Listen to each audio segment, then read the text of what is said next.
depending upon where you know me from, you may be surprised to learn that I am actually an introvert. I characterize myself as an extroverted introvert because I have the ability to be extroverted and to be the life of the party, but I don't really generally get recharged or energized from that. I usually get more drained. It's really a weird phenomenon to be an introvert. And in the last couple of years, I've healed a lot of the abandonment issues I had. And so I don't feel like I'm so desperately lonely. But I definitely get peace and solace from being by myself. And yet there's a part of me that also has a core need to have deep, meaningful connections with people. So, yeah, it's a real kind of weird place. And I think it really frustrates some people because I can seem and be so outgoing at some times and then withdraw at other times. And we're talking like I've driven up to friends, like really some of my closest friends' house for like a party and just been in the middle of a social thing and turned around and left without going in. That's kind of the level of social anxiety I have on top of the other weird shit. For the last few months, I have been waiting to get this car here so that I had freedom and I had the ability to go do things and explore. And I do have a limitation that I don't have a lot of money right now and work has been really scarce. But I'm experiencing one of the most frustrating things that I experience right now. Vulnerable moment here. I get to this place where I am paralyzed. I want to move. I want to do something. I've looked at websites for what's going on today in Denver and where I could go and what things to do.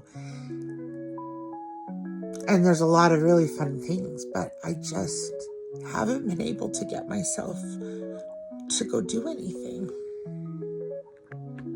I'm going to give myself a little bit of grace because I have been in a flare for the last few days. They've been pretty unbearable. And while today is better than the last couple of days, it's kind of windy and I can still feel that. So I don't feel great. And so I do give myself some grace for that. But truly the way I get over that is to be fun, happy, doing things. And here I sit.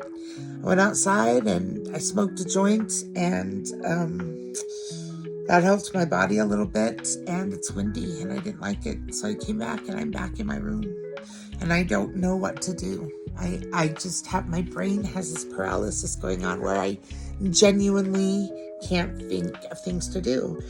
And 2 of the 3 things I identified that I could do today that would be free are, one of them's over and the other will be over within an hour.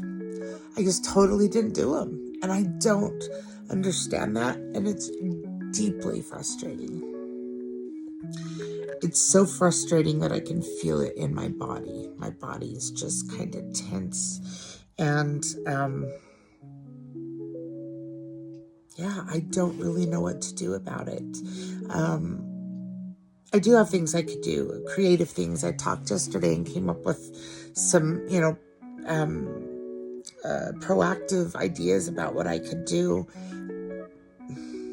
And they just all involve sitting in my room on my computer, creating stuff, but just not what I want to do.